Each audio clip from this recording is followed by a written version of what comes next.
Many years ago, I framed pictures for a living, from amateur painters to professional to RHA and galleries. So it was a very broad mix I was exposed to.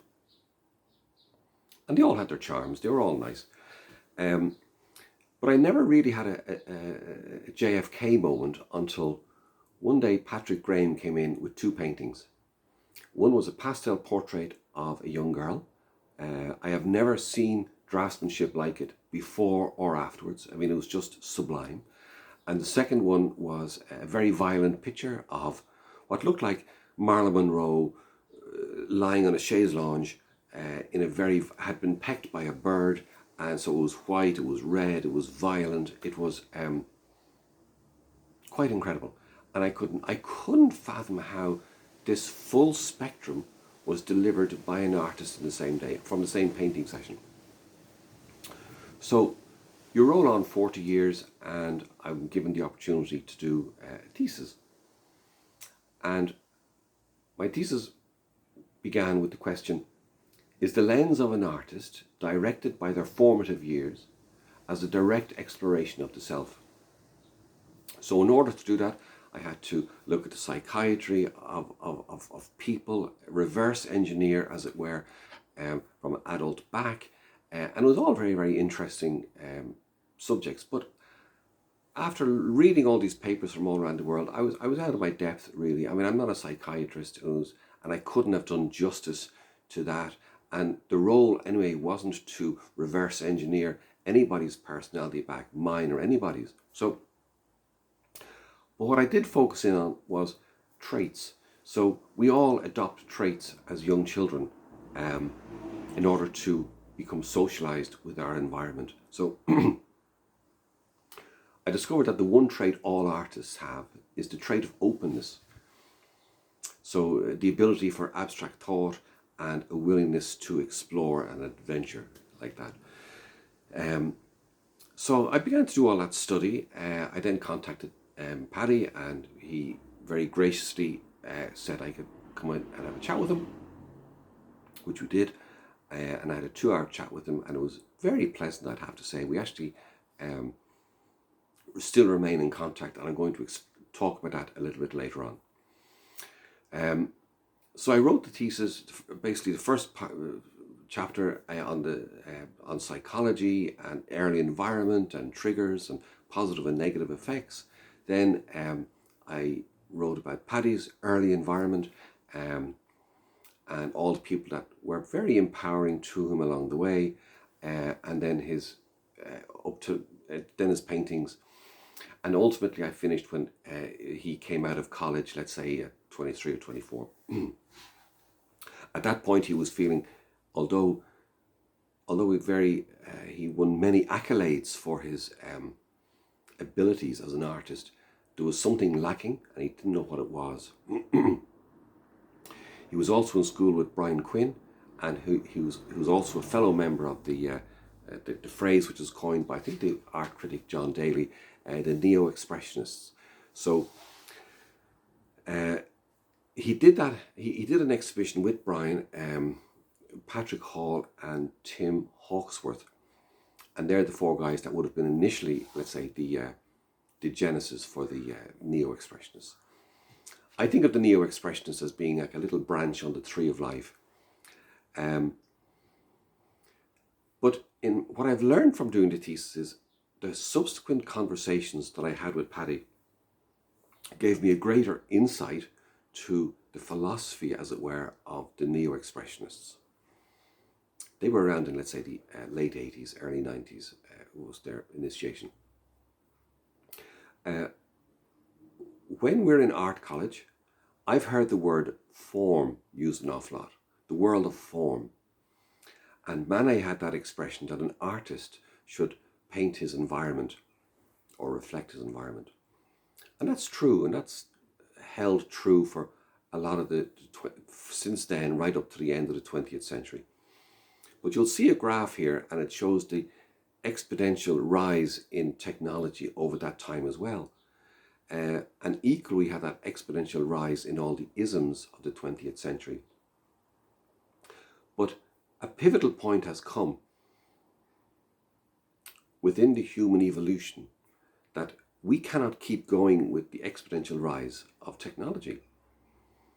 And the Neo-Expressionists had highlighted this back in the 80s. So that divergence. So what the Neo-Expressionists, what I've learned from speaking to Paddy would be, rather than look at the world of form, look at the world of the formless. So we're familiar with all these topics that we try to, we've got heaven and hell, love and hate, you got the yin and the yang.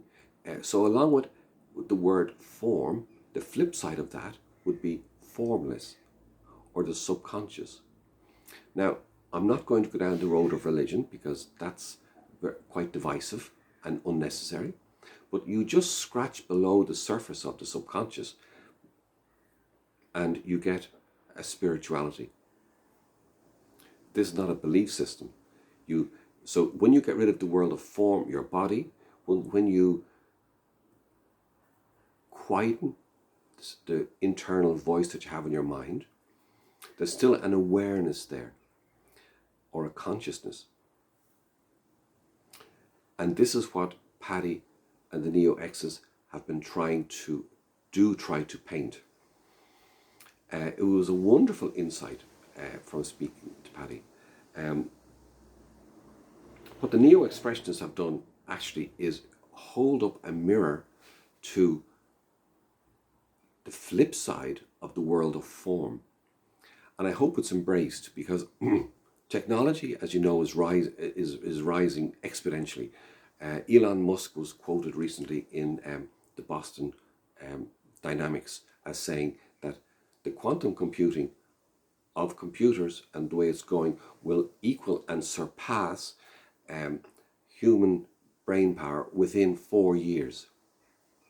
So this is not something that's on the far distant horizon. You know, this is something that is actually knocking at the hall door at the moment. Now we have a choice. We can either acknowledge that there's an awareness and a spirituality to us, and then embrace the technology, which would be a wonderful synchronicity to have spiritual beings and really top-end technology. If we don't do that, and we keep being entertained by the world of form and looking out rather than looking in, being muddled by phones and laptops and all the technology. And I have nothing against technology. It's a wonderful, wonderful thing, and it's really helped the evolution. But if we don't acknowledge that there's a spiritual being within us and we're entertained by the world of form, well then as technology increases, you could have a nihilistic view and say, well, you know, technology is going to take over and humans will be the worker bees. No, I don't believe that. I believe that actually we have evolved so much that we will acknowledge that, and it's our evolution that has managed to do all the rise in technology.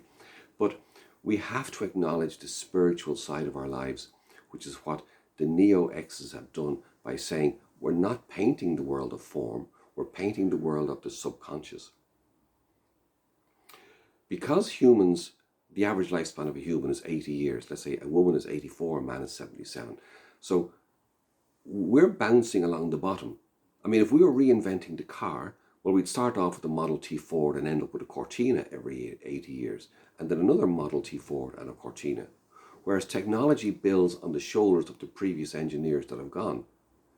And so that's why it rises exponentially, and the evolution of humans is literally on an 80-year cycle.